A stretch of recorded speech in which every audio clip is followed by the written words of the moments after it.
Hola, buenas tardes. Bienvenidos a un nuevo podcast de SOGU. Soy María José Méndez, oncóloga médica del Hospital Universitario Reina Sofía de Córdoba, y conmigo se encuentra la doctora Pérez Valderrama, oncóloga médica del Hospital Universitario Virgen del Rocío de Sevilla. Hola, Begoña. Hola, María José, ¿qué tal? Acompañándonos en esta edición se encuentra una vez más una experta oncóloga en el tratamiento de los tumores geniturinarios, la doctora Cristina Caballero, del Hospital General Universitario de Valencia. Bienvenida, Cristina, a este podcast. Hola, muchas gracias a las dos por contar conmigo nuevamente para estas ideas tan innovadoras y enhorabuena por la iniciativa que yo creo que es muy chula y que a la gente le va a venir muy bien. Gracias, Cris. Bueno, y vamos a hablar de los trabajos más importantes que se han comunicado en cáncer renal en esta edición del Congreso Europeo de Oncología Médica. Este año, como sabéis, se ha realizado otra vez de forma virtual debido a la pandemia por COVID-19 entre los días 19 a 21 de septiembre. Cris, ¿qué destacarías tú en cáncer renal en ESMO de este año? Bueno, pues a diferencia de otros años donde el cáncer renal ha sido como el tumor principal en genitourinario, este año quizás de todos los tumores genitourinarios ha sido en el que menos novedades vamos a tener. No obstante, bueno, sin duda el trabajo más importante ha sido el que se presentó en sesión presidencial. Es un trabajo presentado por Tony Chueris. Son los datos del estudio ensayo clínico Checkmate 9ER, que es un estudio fase 3 de primera línea de tratamiento combinado con cabozantinib y nivolumab en pacientes con cáncer renal avanzado frente a sunitinib como brazo comparador. Es un estudio más de combinación de TKI y de anti-PD1. Y bueno, se presentan los primeros datos de este estudio, donde se incluyeron 651 pacientes, que incluía pacientes de todos los grupos pronósticos. Los datos se presentan con un seguimiento de 10,6 meses y es un estudio positivo en su objetivo primario, que es la supervivencia libre de progresión, siendo el doble para el brazo de combinación, 16,6 frente a 8,3 meses, con una hazard ratio de 0,51 y un p-valor inferior a 0.0001, con lo cual las diferencias son muy contundentes entre los dos grupos y, bueno, beneficiándose prácticamente todos los subgrupos analizados en el análisis por subgrupos. También se ve un beneficio claro en tasa de respuestas para la combinación, 55,7 frente a 27,1%, con una p-valor también muy significativa, apareciendo incluso ya a los 10,6 meses de tratamiento una tasa de respuestas completas de un 8% para el brazo experimental. Se objetivó hasta un 95% de reducción del tamaño tumoral en los pacientes incluidos en el brazo experimental, con un 70% de pacientes que tuvieron una reducción superior al 30%.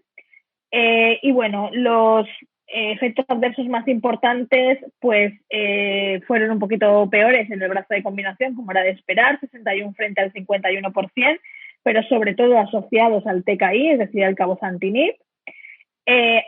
Efectos adversos inmunorrelacionados grado 3 se observaron muy poquito, menos del 1%, y también se observan ya datos de beneficio en supervivencia global, pero como hemos dicho, el seguimiento es muy cortito, de 10,6 meses, por lo tanto no se habían alcanzado las medianas de supervivencia global en ninguno de los dos brazos y por lo tanto los datos, pues aunque nos dan aunque parece que va a haber mucho beneficio, pues son todavía datos muy maduros para sacar conclusiones.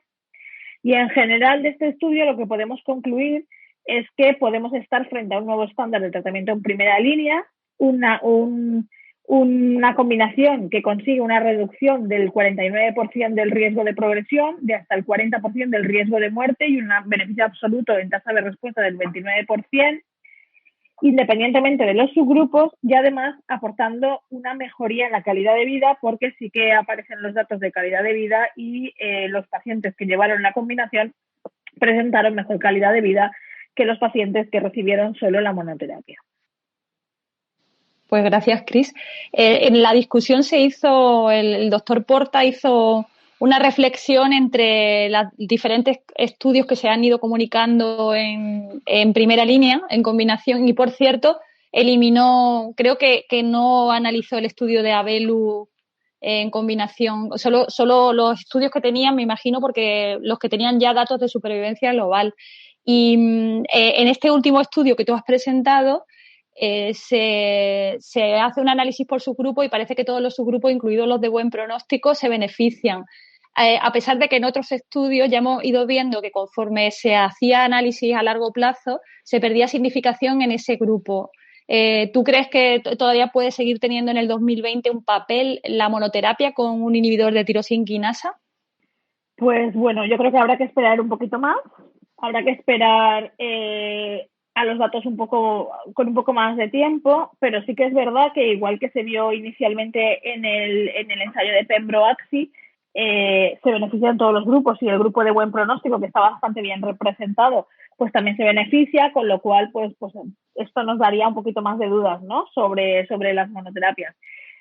Recomiendo, para la gente que no la haya visto, la verdad, la discusión de Camilo Porta, porque me pareció una reflexión muy interesante que pone en contexto este estudio junto con el estudio de Ipinivo y con el de Pembro-Axi y explica muy bien, ¿no?, las diferencias de los estudios en cuanto a la selección de población, en cuanto a los grupos pronósticos, en cuanto al tiempo de seguimiento, las respuestas completas, etcétera. Y la verdad, a la pregunta de si un antiangiogénico solo podría beneficiar, yo creo que la respuesta únicamente la vamos a poder tener de análisis de biomarcadores y de esos todavía tenemos poquitos. El tema es que ahora tenemos 3 combinaciones, ¿no?, en todos los grupos pronósticos y, bueno, una en intermedio mal pronóstico, pero, bueno, ¿realmente es lo mismo? ¿Valen todas las combinaciones para todos los pacientes o cómo vamos a seleccionar? Porque cuando la aprobación llegue a España de las combinaciones, tendremos que decidir cuál ponemos, ¿no?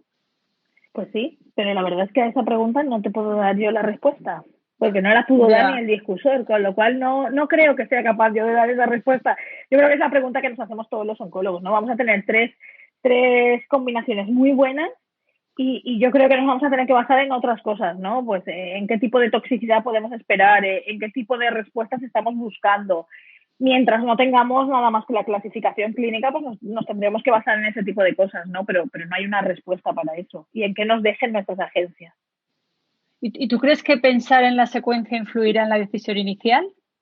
Yo creo que debería, ¿no? En cierta manera, si tuviéramos estudios con igualdad de condiciones, igualdad de respuestas y tal, sí que deberíamos pensar en cierta manera en la mejor secuencia para nuestros pacientes en función de lo que estemos buscando.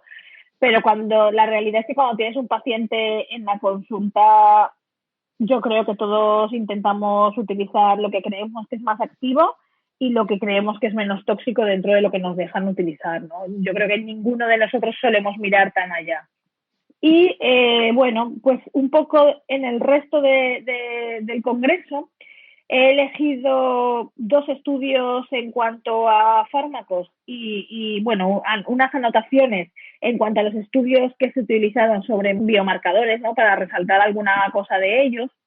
Y en cuanto a fármacos, pues bueno, resaltar el estudio, un ensayo clínico fase 2 que se presentó de un inhibidor oral de HIF-2 alfa, que es el MK6482, para el tratamiento de la enfermedad de von Hippel-Lindau y del cáncer renal asociado a dicha enfermedad.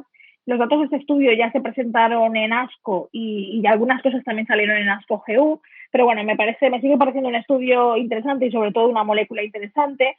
Y esto es un estudio donde se incluyeron 61 pacientes con enfermedad de von Hippel-Lindau, que sabemos que la mayor parte de ellos van a presentar tumores renales. Y lo que se vio pues fue que en principio esta molécula consigue tasas de respuesta de hasta el 36% como tratamiento de primera línea en los cánceres renales asociados a la enfermedad de von Hippel-Lindau. Quizás los datos más interesantes no sean los beneficios que se obtienen en lo que es el tumor renal, sino lo que podemos obtener en el resto de los tumores que se asocian a esta enfermedad, demostrándose una tasa de respuesta de hasta el 64% en cáncer de páncreas, de hasta el 30% en los hemangioblastomas del sistema nervioso central e incluso del 94% en los hemangioblastomas retinianos, ¿no? Que fue un fármaco, sobre todo resaltar que fue un fármaco bien tolerado y que yo creo que es un fármaco prometedor para seguir estudiando en pacientes con la enfermedad de von Hippel-Lindau y probablemente en los pacientes en general con cáncer renal, donde ya hemos visto en otros congresos algunos datos, ¿no? Bueno, resaltarlo porque es un fármaco que sigue ahí en marcha y bueno, dentro de lo que hay, pues yo creo que era una de las cosas más interesantes, ¿no? Luego, pues otro estudio con nuevas combinaciones pues fue un estudio presentado por el doctor Sumanta Pal, que es el estudio COSMIC 021. Era un estudio fase 1b2 que presentaba 2 cohortes de pacientes que recibían combinación de cabozantinib y atezolizumab. La diferencia entre ambas cohortes fue la dosis de cabozantinib que se utilizó. En la cohorte A fue de 40 miligramos, en la cohorte B fue de 60 miligramos.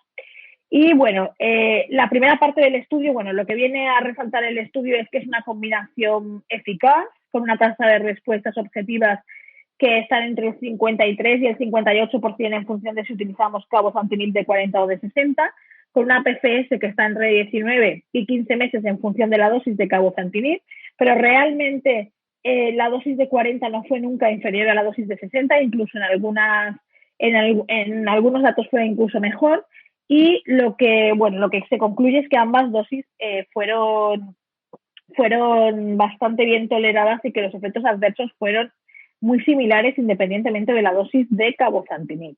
A mí lo que me pareció más interesante del estudio es que se hace un análisis de estos resultados en función del estatus basal de PDL1 y de CD8 en el tumor, demostrándose de forma estadísticamente significativa una mayor tasa de respuesta, 82 frente al 39%, para el brazo que llevaba cabozantinib de 40 o 79 versus 40% para el brazo que llevaba cabozantinib de 60, con una P de 0.005 para aquellos pacientes que eran PDL1 positivos frente a los que no lo eran.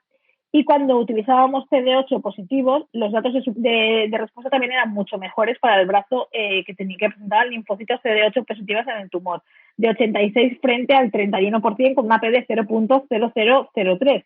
Con lo cual, pues bueno, yo creo que lo que viene a decirnos, ¿no? Este estudio es que la combinación quizás sea una combinación prometedora, pero que puede ser prometedora en un subgrupo de pacientes que podríamos analizar en función de estos 2 parámetros, ¿no? Es un estudio fase 1 que lo que marca es una hipótesis, ¿no? Pero bueno, yo creo que es una hipótesis de trabajo que se queda ahí. Y bueno, esto ha llevado al desarrollo ya de un estudio fase 3, que es el estudio CONTACT 3, que va a comparar la combinación de atezo-cabo frente a cabo como primera línea de tratamiento para estos pacientes, y que también se va a hacer un análisis dentro de este estudio de la respuesta en función de PDL1 y de CD8 positivo. Y bueno, pues yo creo que los datos que pueda aportar el fase 3 pues pueden ser importantes, ¿no? Y finalmente, pues ya resaltar solamente pues los estudios con biomarcadores. Dentro de ellos, pues voy a resaltar solo 3 que se presentaron como comunicaciones orales, y solo voy a resaltar algunos datos de ellos. El primero de ellos fue un estudio francés, donde de forma retrospectiva se analizaba la expresión génica de las muestras de aquellos pacientes que fueron incluidos en el ensayo clínico Nivoren, que no sé si recordáis, pero bueno, era el ensayo de Real World Data para nivolumab en segunda línea. Y lo que se hizo fue utilizar la clasificación, clasificar a los pacientes de forma por firmas génicas en función de los resultados o los subgrupos que se analizaron en el INVIGOR 150. Entonces se clasifican a los pacientes en aquellos que tienen una firma T efectora y en aquellos que tienen una firma más angiogénica. Y los resultados de este estudio, o las conclusiones de este estudio, fueron que aquellos pacientes que presentan una firma angiogénica baja y una firma T efectora alta son aquellos que han presentado mejores tasas de respuesta, mejores supervivencias libres de progresiones y supervivencias libres de progresión mantenidas en el tiempo con nivolumab en segunda línea. Por tanto, pues es un dato más a tener en cuenta, y yo creo que, pues yo siempre lo digo, y yo creo que es así, que deberíamos empezar a plantearnos lo de las firmas génicas a la hora de seleccionar pacientes. En la misma línea, existe otro estudio de diseño un poco complicado, que es el estudio PIO-NKK, que es un estudio prospectivo en el que los pacientes se clasifican en 4 grupos según firmas génicas por transcriptómica, que se llaman CRCC1, CRCC2, CRCC3, CRCC4.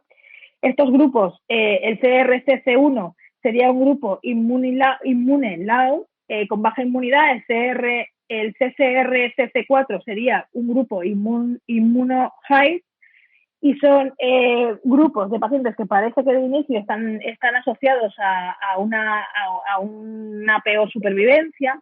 Y luego tendríamos los grupos CCR, CC2, que serían los que tienen una firma angiogénica alta, una angio-high, y el CCR, CC3, que son los que han llamado normal like porque no se incluyen en ninguno de los otros 3 grupos, ¿no? En función de estos subgrupos, en este estudio lo que se hace es seleccionar a los pacientes para recibir tratamiento con combinación con nivo-IPI frente a nivo solo o con combinación nivo-IPI frente a TKI. Y en conclusión, bueno, lo que ven es que dependiendo del perfil génico de cada uno de los pacientes, es decir, dependiendo del subgrupo de pacientes, del subgrupo molecular al que pertenezca, hay subgrupos que se benefician muchísimo del tratamiento con un anti-PD1 en monoterapia, como sería nivolumab, otros pacientes que necesitan una combinación de un anti-PD1 y un anti-CTLA4, y un subgrupo de pacientes que serían los que se consideran angio-high, que sería el grupo CCR, CC2, que se benefician mucho de un fármaco, de un TKI, frente a una combinación de IPI-nivo, por ejemplo, ¿no? Entonces, bueno, me parece un estudio interesante en cuanto a diseño, aunque es un diseño un poco complicado, que lo que nos arroja es un poco de datos, ¿no? De hipótesis de que deberíamos de empezar a clasificar a los pacientes por firmas génicas para poder contestar a la pregunta de si todos los pacientes necesitan una combinación con anti-PD1 y TKI, si algunos pacientes podrían beneficiarse solo de un TKI en monoterapia y si hay pacientes que podrían llevar tratamiento solo con un anti-PD1 en monoterapia, ¿no? No obstante, es un estudio complicado, pero que, bueno, que llama bastante la atención y que yo creo que merece la pena leerse, ¿no? Para tener una idea de por dónde deberían de ir las cosas, ¿no? Y ya finalmente, pues me gustaría destacar el estudio de la doctora Zeynep Tenzing, que es un estudio que lo que busca es ver si existe concordancia entre las mutaciones que encontramos en células tumorales circulantes en sangre y las mutaciones que encontramos en muestra de tejido tumoral en pacientes con cáncer renal avanzado. En este estudio se incluyeron más de 800 pacientes y las conclusiones del estudio es que prácticamente todos los pacientes presentaban células tumorales circulantes en sangre y que en todos ellos se pudieron encontrar las mutaciones dragables que podemos también encontrar en tejido tumoral. Es decir, que los datos que encontrábamos en CTCs eran datos muy similares a los que encontrábamos en tumor, que esto es algo pues que teníamos dudas, ¿no? Por la heterogeneidad tumoral que hay en el cáncer renal, y por tanto pues nos abre un amplio campo, ¿no? De posibilidades para el estudio de biomarcadores en nuestros pacientes, ya que no siempre disponemos de muestras de tumor para poder hacerlo, ¿no? Entonces, bueno, resaltar sobre todo estos 3, aunque realmente de biomarcadores hubo muchísimos trabajos, incluso muchísimos en forma de póster, pero bueno, estos 3 fueron comunicaciones orales y yo creo que bueno, resaltarlos es importante porque nos abren un poquito más, ¿no? el campo de estudio en nuestros pacientes. Pues estoy de acuerdo contigo en que la verdad que se deberían incluir todas estas firmas, dados los resultados tan prometedores en el diseño de los estudios en cáncer renal. Y luego, con respecto al otro estudio que has presentado en enfermedad de von Hippel-Lindau, pues también me llama la atención que, a pesar de que creo que se trataba de enfermos que no eran metastásicos, ¿no? Se trataba de pacientes con cáncer renal asociado a la enfermedad, pero creo que no eran metastásicos, ¿no? Entonces, bueno, me ha llamado la atención que si el objetivo principal del estudio era la tasa de respuesta en esa actividad en el cáncer renal asociado a la enfermedad, al final lo que sí que demuestra es más eficacia en las lesiones que no son que son relacionadas, asociadas a la enfermedad de von Hippel-Lindau, como los hemangioblastomas y lesiones pancreáticas, pero no el propio cáncer, ¿no? Entonces no sé si realmente esta actividad, esta tasa de respuesta de alrededor del 30 y tantos % que has dicho, realmente cambia un poco lo que ya tenemos de datos de eficacia con otras combinaciones en enfermos metastásicos. A ver, yo creo lo que comentan del estudio, ¿no? El que presenta el estudio es que son pacientes que, por el tipo de enfermedad que tienen, son pacientes que se tienen que someter a muchas cirugías y que muchas veces no es posible, ¿no? Entonces, un poco lo que buscan es un fármaco que, dado en los pacientes, bloquee un poco o reduzca la aparición de muchos de estos tumores. No es verdad que si lo comparas con las tasas de respuesta que tenemos con otras combinaciones, pues la tasa de respuesta del 36% es una tasa de respuesta muy baja, ¿no? Pero claro, teniendo en cuenta que son pacientes que van a recibir muchos tipos de tratamiento y van a estar muy tratados, pues yo creo que bueno, que podría ser un dato prometedor, ¿no? Pero es verdad que los datos no son especialmente brillantes. Bueno, y muy interesante también los estudios de biomarcadores, aunque son pequeñitos, como dices tú, pero bueno, son como muy prometedores. Es verdad que a mí el tema de biomarcadores en renal, sobre todo con inmuno, me parece que está muy verde, ¿no? Porque es verdad que hay resultados discordantes entre los diferentes estudios con inmuno. Algunos dicen que PDL1 es predictor, otros que no, otros que CD8 positivo que sí, otros que no, con la carga mutacional es un poco igual. Lo que sí parece más claro, sobre todo, es el perfil angiogénico, ¿no? Que sí que es más predictor de respuesta antiangiogénicos más allá que el perfil con inmunoterapia, ¿no crees? A ver, yo creo que ahora mismo lo que nos sirve sobre todo es para seleccionar los pacientes que se van a beneficiar fundamentalmente de TKI, ¿no? Que es esa duda que tenemos todos, que nos da un poco de miedo, ¿no? Dejarlos. Entonces, probablemente nos sirvan sobre todo para eso. Es verdad que bueno, sí que parece que pueda haber pacientes que se beneficien mucho de la inmuno, pero es verdad que dependiendo del estudio que mires, es que son absolutamente distintos los perfiles. Y en inmunoterapia está más complicada la cosa, porque el estudio COSMIC, por ejemplo, pues combina PDL1 y CD8, pero hemos visto otros estudios que tener PDL1 positivo no beneficia en nada a la tasa de respuesta, ¿no? Entonces yo creo que en la parte de inmuno sí que estamos muy verdes. Y luego, bueno, yo creo que es fundamental lo de la biopsia líquida. O sea, tenemos que empezar ya a diseñar estudios con biopsia líquida porque es importantísimo, ¿no? En los ensayos cada vez se piden más biopsias para predecir respuestas y la biopsia líquida sería fundamental tenerla desarrollada, sin duda alguna, vamos. A mí, de los tres de biomarcadores, el que me ha impactado más es el de la biopsia líquida. Yo estoy de acuerdo contigo. Yo creo que en muchos tumores con biopsia líquida ya se puede predecir una progresión, ¿no? Sobre todo pues en pulmón, en los pacientes EGFR positivos, en todos estos ya están como muy avanzados y realmente en renal, que no teníamos estas cosas, pues bueno, poder valorar las respuestas o poder predecir un poco qué va a pasar con los pacientes con biopsia líquida, que no deja de ser una muestra de sangre, pues yo creo que es algo prometedor, muy prometedor. Claro, sobre todo porque encima no cambia, porque, por ejemplo, hay muchos estudios en vejiga también que parece que sí que cambia el tumor cuando metastatiza al tumor original, ¿no? Y aquí parece que más o menos se mantiene la misma carga mutacional. Y es importante Así también. Es. Muy bien. Bueno, pues muchas gracias, Chris, por tu resumen. Sin más, nos despedimos hasta el siguiente podcast. Muchas gracias a todos.